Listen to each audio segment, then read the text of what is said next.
For decades, sitting in the front row of an NBA game has served primarily as a passive Hollywood status symbol. It's a place for the elite to be seen, rather than an act of authentic fandom. By the time the 2026 NBA Finals arrived at Madison Square Garden, this cultural collision was at its peak. The arena pulled in everyone from prominent actors to controversial political figures, all competing for the exact same camera time. On the court, the Knicks were facing a deficit. Led by Jalen Brunson, New York trailed the series 2-1 and needed a win to survive against a young San Antonio Spurs team led by the French phenom Victor Wembanyama.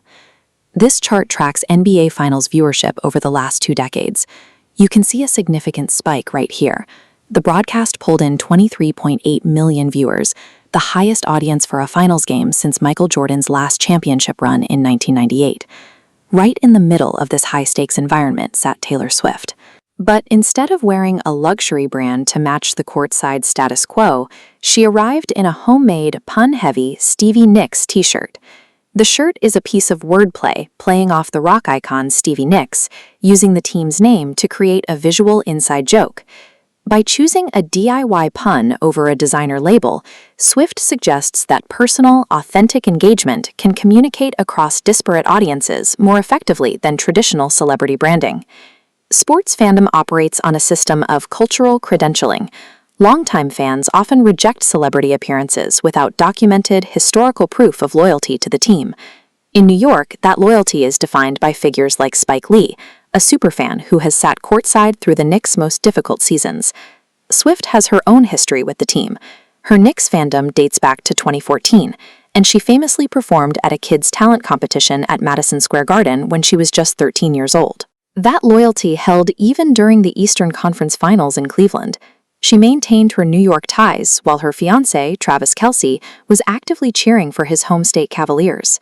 Because her history with the team is documented, the sports community accepts her presence as authentic, allowing her to influence the atmosphere of the arena without the usual bandwagon backlash. The Stevie Nicks and Nickelback shirts function in 2 languages at once. They satisfy the pop fandom's love for niche inside jokes while meeting the sports fandom's requirement for visible team support. This creates a specific digital loop. A single fashion choice travels through 2 separate internet ecosystems, effectively doubling its digital reach. That reach leads to a unique microeconomy. Following Game 3 in Cleveland, the Cavaliers auctioned off the physical folding chair Swift sat in, with bidding climbing into the thousands of dollars. Even though the Cavaliers were eventually swept out of the playoffs, they were still able to monetize the cultural footprint left behind in the city. It shows that when a celebrity participates in the culture of a team rather than just observing it, they create a lucrative asset that franchises can directly capitalize on. For sports broadcasters, having a star of Swift's caliber organically wear team gear is a highly valuable asset that is usually impossible to buy. Media audiences today are increasingly fragmented, making it difficult for broadcasters to capture large, diverse demographics at the same time. Swift's fashion acts as a cultural bridge, encouraging the pop demographic to interface directly with a traditional sports broadcast. When these distinct audiences converge, the result is that 23.8 million viewer mark, a rare moment where 2 different worlds watch the same thing. She didn't achieve this through a standard endorsement or a luxury brand deal. She used the specific, meme-driven language of the fans themselves. By trading couture for a clever pun, Swift provided a singular point of focus for 2 very different groups.